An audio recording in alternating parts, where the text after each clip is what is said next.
Hi, good morning, and welcome to the ZP Academy. Oh, sorry, ZP Academy, ZP Developer Zone.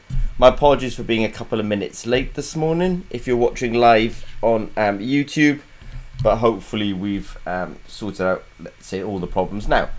All right, so every week we like to do this vlog and podcast just for the news from Zimmer Peacock for this week. I just want to say hi to Aftab, who's online. Nice to see you this morning, Aftab. And what I will do is essentially jump straight into it. So a little bit of news that we put out there this week. I mean, if many of you may or may not know at the moment, but microneedles are a sort of fairly hot topic, both in the glucose sensing space, because they give you a sort of painless way of getting a glucose sensor, essentially into the skin. They call it transdermal glucose sensor. They're also kind of popular because people want to use them for sort of painless virus or giving a virus painlessly, let's say. So microneedles are very popular at the moment. At ZP, we've recently just been doing some new work and actually making some microneedles that can be easily attached to a PCB board. So it's just a bit of technical update from Zimmer Peacock, both to highlight the sort of global interest in microneedles these days, and also to say, that we've actually got some very interesting microneedles that these ones can be sort of soldered onto a PCB board quite differently. So new ways of manufacturing and new applications, let's say. And I'm just going to go back a bit, and now some other news from Zimmer Peacock this week is we get a lot of inquiries about whoops-a-daisy, I didn't mean to do that. We get a lot of inquiries regarding screen printed electrodes, but very few of those inquiries really take into account that that if you're going to make a biosensor or an in vitro diagnostic, the the screen printed electrode itself is only a small fraction of the entire sort of, I want to say, problem or technology stack. At least a big element of it is microfluidics, and I just feel that people really overlook this kind of microfluidic element where you have to get a sample onto that screen printed electrode, especially in an in vitro diagnostic, and that sample has to go on in a reproducible manner, so the flow has to be fairly consistent, and then the volume above the sensor has to be fairly consistent. And so you do get a lot of conversation about screen printed electrodes, but I think it's only ZP that has anything on its websites about microfluidics and how you can put these microfluidics onto your screen printed electrodes, why you should do it, but even from the outset, even if you're in an academic situation, one day, if people say, I want to test a drop of blood on there, well, if you test a drop of blood that's 50 microliters, you'll have a different result if you test a drop of blood that's 4 microliters. And so you have to get that microfluidics on a lot earlier than you were, let's say, otherwise expecting to do. So we just put some images up there of some quite nice, what are called capillary fill screen printed electrodes.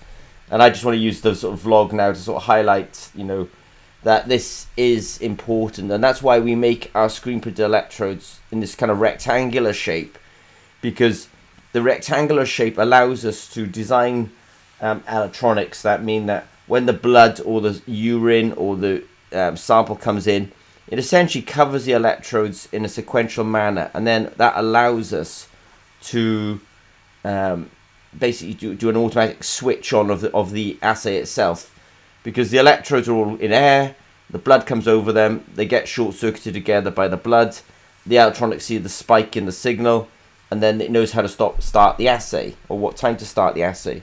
So it allows us to control the flow, the sample volume, and the timing of the assay. And so when you sometimes see our screen printed electrodes and their geometries, it's because we're really thinking ahead of actually what the product would have to do if a product came from the research. This was quite a this week. I mean, at Zimmer Peacock, luckily in Coventry, we're near the University of Warwick. And just FYI, we definitely have a PhD with the University of Warwick at the moment, and it is on the ZP website. If you do this PhD at the University of Warwick, you probably end up doing some things like this. What is going on here is we're at the University of Warwick. I mean, it's an amazing experimental setup. That what's going on in here? There's a dish down here which actually contains tissue, animal tissue, and into that they have electrodes. They have electrodes for stimulating the tissue, and then they have electrodes acting as biosensors for measuring the result of that stimulation. So you've got kind of microscope providing images of the tissue. You've got sensors sensing what's going on in the tissue. You've got electrodes for stimulating the tissue, and then you've got, because their signals are quite small, they have quite a sensitive setup. That they have they have an analog amplifier. So there's an amplifier down there. In fact, I'm touching it now in that video. That's an amplifier, and then the amplifier is then feeding to a digital analog converter, and then that's being sort of essentially displayed on the computer screen and recorded on the computer. It's worth saying these guys have a really fancy setup. I asked them, is it hard to do? I think it's a sense of after a week of working on this instrument, you become real expert at it. But it was crazy, complicated setup. But they obviously like it, and they're using it. And we do have a PhD with Zimmer and Peacock with them. So it was nice of them to allow us in, and it was nice to be able to show some of you who may be interested in that PhD what the setup actually looked like. The reason we were doing it is because we do have some inquiries about the microbiosensors that we make at Zimmer and Peacock, and it comes down to people want to know, well, how do I actually use these devices? And then so we did a whole, let's say, video about that this week as well. And thank you to the University of Warwick for letting us on site and letting us make that video in their facility. Really quite good. We did have our ZP Developer Zone webinar this week, so I accidentally introduced this vlog as the ZP Academy. The Academy will appear, but every Thursday at 8 AM London time we do a webinar for our members of ZP Developer Zone, and we also use it to answer questions that kind of come in during the week as well. And it's really quite nice because the questions come in. I say to people, look, we will answer these questions. We'll do it on Thursday. And actually, I think the quality of that answering, let's say, means I think people appreciate it. Let's put it that way. That actually, we do dig into these questions. I think it's better than an email trail, where you sort of, somebody emails you, you email back, they email back, you email back. It goes on. So we like to make it succinct. There's a lot of material on the website. It can often answer these questions, but of course we also understand there's thousands of pages and it's hard to navigate because there's thousands of pages.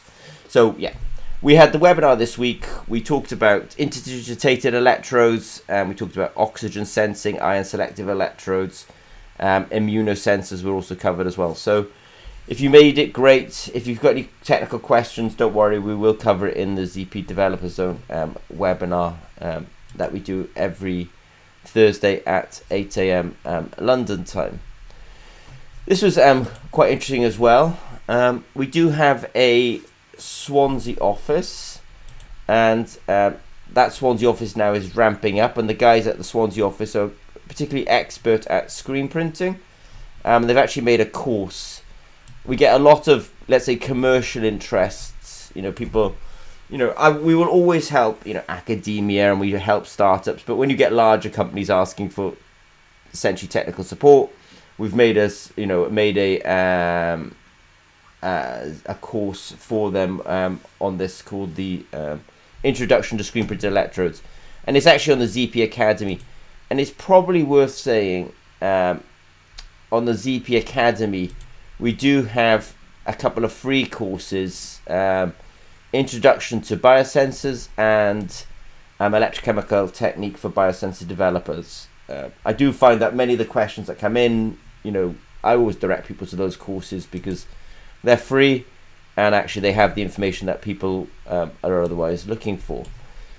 It's been quite heavy this week in terms of a lot of what we've talked about so far this week. I've talked about microneedles, capillaries, microelectrodes. We talked about screen printing electrodes. So this is just a bit of fun. I mean, we do so much of this at ZP. It's you can't report it all, but the guys got together this week, and this is in Norway, and they were having some sort of waffles on a Thursday. So they took a quick picture of themselves. I thought it was very sweet, and we put it up there on the website. I think now I'm coming to the end of this, but I think this is sort of significantly interesting.